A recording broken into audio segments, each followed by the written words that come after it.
The 2-mile run is simultaneously the simplest and the hardest event you will train for. On one hand, you know the exact time and distance, so there is no excuse for anything short of excellence. But pushing through those final laps is brutal. I will walk you step by step how to get faster in your 2-mile run, whether you're a beginner or advanced, or your run is just days away or 6+ months out. Let's start with the 2 levers that you can pull to improve your run time. The first is body composition. There is a reason why Olympic marathoners look like sticks, and it's because every additional pound of weight you carry is going to slow your mile time by at least a few seconds. And there is a reason why no one wants to talk about this. Hitting the road several days per week for a run is not so bad. For many of us, it's actually enjoyable, but controlling the food that you put in your mouth is 24/7, 365. Here is an encouraging perspective for those of you who are overweight. Your current run time does not reflect your true fitness level. If you run a 14-minute 2-mile, which is still solid, you might have a fitness level comparable to a leaner runner completing the same distance in 12 minutes. The only difference is you are literally weighed down by all that extra fat. To visualize the impact of weight on speed, imagine running with a 25-pound weight vest. Naturally, your pace would be slower. Going from 200 pounds at 25% body fat to 175 pounds at 15% body fat is like removing that weight vest. The result is a significant improvement in running efficiency and speed. The other lever we can pull is improving your fitness. I like to incorporate speed, tempo, threshold, and zone 2 workouts. But notice that I didn't limit the workouts to runs. Running is the base of any 2-mile run training plan, but cardiovascular fitness is how we're going to drive improvement in your run time.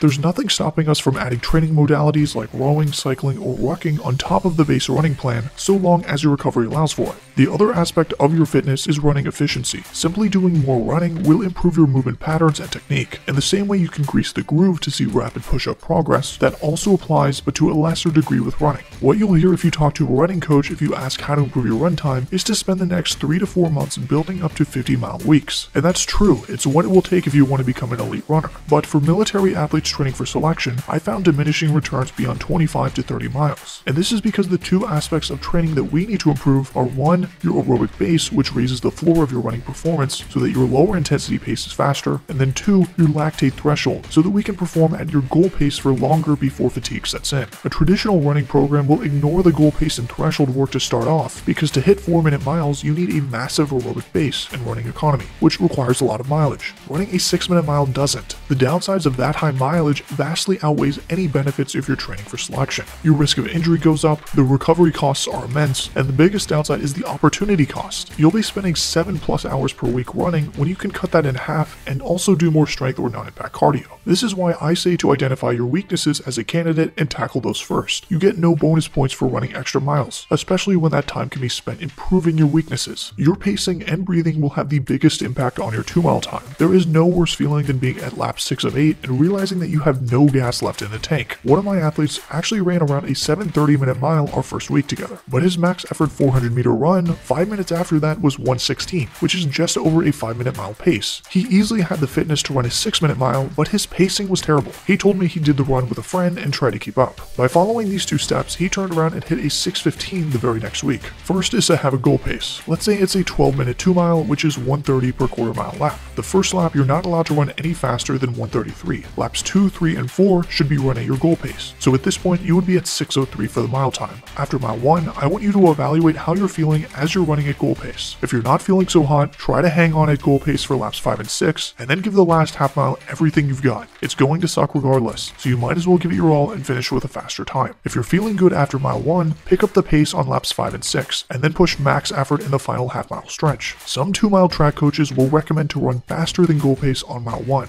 Here's why that's a bad idea. These track coaches are training athletes to shave seconds off their time trial, and those track athletes have thousands of miles and countless max effort runs under their belt. This is a high-risk strategy for an experienced audience. With the pacing I've outlined, we're planning to finish fast and strong. The worst case scenario is that you have to slow down a bit at the end, and that should only happen on a bad day. If you come out fast on mile 1, the advanced recommendation is to redline the whole second mile. That will work fantastic on a great day, but it will be really painful if it's not. The other aspect to your run is breathing.